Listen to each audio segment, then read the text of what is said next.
People tend to equate likes and shares and spins with success. But when someone comes up to me and they say, I've used your song to help me get through a specific thing, or I sing this lyric to my son or to my mom, there's just no equal metric for that kind of connection.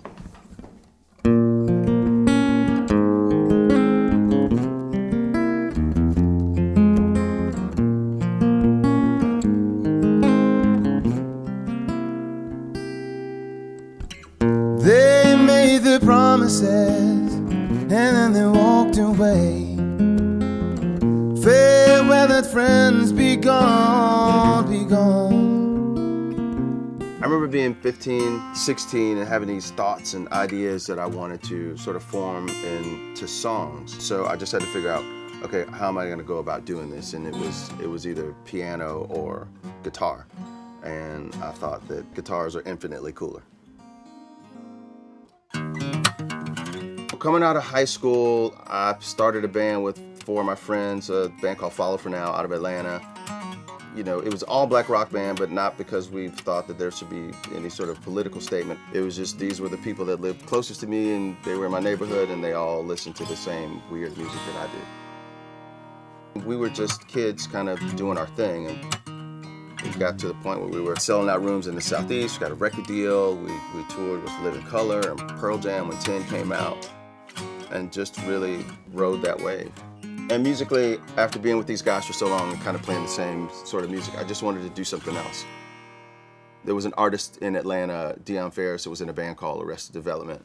She was signed to Columbia Records, and her A&R guy was Randy Jackson, that we all know and love. And for whatever reason, he thought that I was talented enough or had enough vision to produce the record. That was like the first time that I'd ever been behind the boards, and also the first time I'd worked on a record that wasn't mine. Doing Dion's record and seeing how it was put together really sort of lit a fire in me and really made me want to apply a lot of the things that I'd learned to my own project and putting out my own record. I ended up getting a solo record deal on Columbia, and I put out a record. I think that we sold about 75 copies or so. Fortunately, one of the 75 people that bought it was a young John Mayer when he was at Berkeley.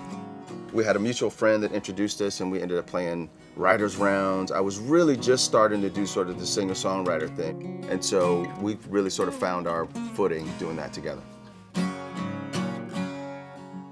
I'd been in Atlanta for so long. I'd done the punk rock soul thing with Follow For Now. I produced a record for Dion. I did this, the brand new Immortals record, which was like this sort of power pop thing.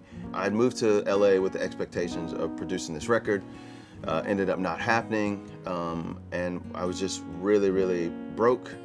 I just felt like I had gone through so many iterations of David Ryan Harris and sort of what that meant.